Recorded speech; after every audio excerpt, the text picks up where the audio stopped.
Mr. Frank, should Brett Kavanaugh be confirmed to the U.S. Supreme Court?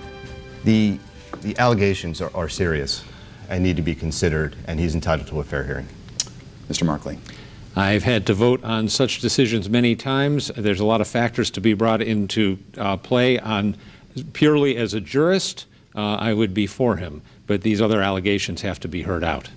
Mrs. Weissowitz. I wouldn't support him. He doesn't support Roe versus Wade. He wants to roll that back, which is important for Connecticut to keep. This is one of the things you cannot be prepared for as you run for office, and those are the other issues that don't necessarily impact your job, but you're going to be asked about them. And Bob Stefanowski decided he was going to take a pass on that question, and Ned Lamont, of course, did weigh in and called him out on it. Did Mr. Stefanowski do the right thing by saying he wasn't going to answer it? I don't think that that's really a topic that is relevant in the people of Connecticut deciding who should be their next governor. I think what Bob has been very focused on is saying, we have a crisis in this state. We have people who are literally being kicked out of their own homes, and he wants the discussion to be focused on that without any other distractions. The track record of the last 8 years, he is indefensible. And so that's where the focus of the discussion should be. Is there some hypocrisy here among Democrats, Mayor Ganim, in the fact that they're all calling out Judge Kavanaugh for these allegations of sexual misconduct, yet they stand behind Keith Ellison, who's the chairman of the DNC, facing very serious abuse allegations. They've never accused Bill Clinton, criticized Bill Clinton for these allegations that he faced. The U.S. Supreme Court, this is the nominee of the U.S. Supreme Court at a time when partisanship seems to be just so divisive in Washington, and you've got a swing vote on critical issues. Susan mentioned it, whether it's Roe versus Wade potentially or others. So I think it's important. I think it's very important. And frankly, I think it was devastating and disappointing that Bob sidestepped that issue. You're going to be governor of the state. You want to be governor of the state of Connecticut, and not and say I'll pass on something as critically important as a question like that that's front and center on the news. So I thought that was very disappointing. I think a lot of people took a second look and said, wait a minute.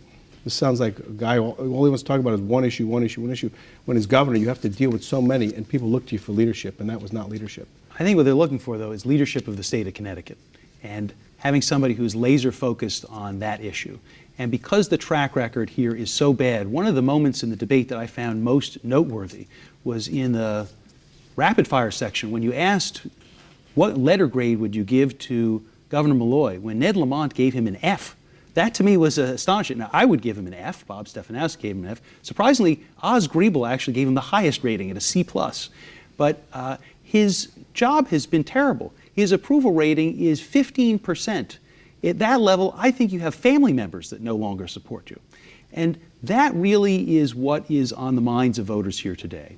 We have other people on the ballot that they can vote for that's related to what's happening in Washington. But what's happening here in Connecticut is devastating, and we need somebody who's focused on that as our next governor. You both have different skill sets than the people who ended up winning the nominations, and now you're going to be helping them be elected in the fall. What will your role be in the Lamont campaign, and what do you bring to them? Yeah, I don't know if there's a role. I mean, mayor of the largest city, I've talked about, and we're out there as local leaders, other mayors as well, talking about the challenges Connecticut faces and how it impacts not just people in every city and town, but how those decisions will impact people that are in the cities with the greatest concentration and greatest needs. We want a commitment to continue good quality of education.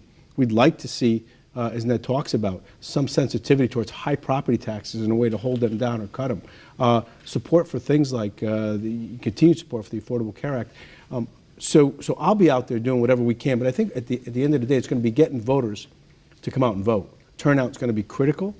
Getting people to come out and recognize that this election is important. It's not about the past or who the last governor was. It's about the future. It's about our collective future. I think Ned's done a good job of that, and I think there's a strong contrast there. So we'll continue to push for that between now and November. And Mr. Stemerman, how will you be helping? I think there are three things. The first is in helping Bob and our whole ticket win. For Bob, he's new on the political scene. And so when people get to see him, when they hear his message, they hear that he's grown up in New Haven, his story is the American dream. His father worked for the telephone company, went to public schools, went to Fairfield, worked at GE, and now he has, with a successful business career, he's looking to turn around the state. They like that message. They also like his message that it's going to be change from this terrible environment we've had, and that he's going to cut taxes. So the key thing is to help him make sure that he gets out, gets his message amplified, gets the resources to get it on television. The second is with policy. So whomever is going to be our next governor is going to face this crisis of a budget crisis. I had an op-ed published in the Hartford Courant talking about what do we need to do to deal with that budget crisis. That what we need to do is we need to renegotiate the 10-year CBAC agreement and have a governor who's willing to do that. So I'm helping with policy in terms of making sure we're prepared for that after the election. We are out of time. David Stemerman, Joe Ganim, nice to have you gentlemen on the program. for And we'll having see you us. again on election night, perhaps even before that.